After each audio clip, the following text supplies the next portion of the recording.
Today is February 17th of 2019. I'm standing in our reforestation property. This is a 40-hectare property that Third Millennium Alliance purchased in 2012 going into 2013. At the time of purchase, this property was almost entirely a clear-cut pasture land. The previous owner was grazing his cattle on this property, and the soils were incredibly degraded.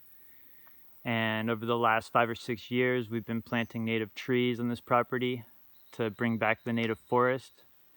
We've planted over 20,000 trees in that period and have worked with locals from Camarones to clean and ensure high survival rates of these native trees.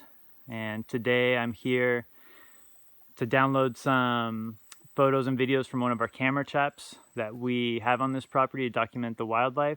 And on my way out, I was excited to see that actually one of the small streams for the first time is starting to return to this property.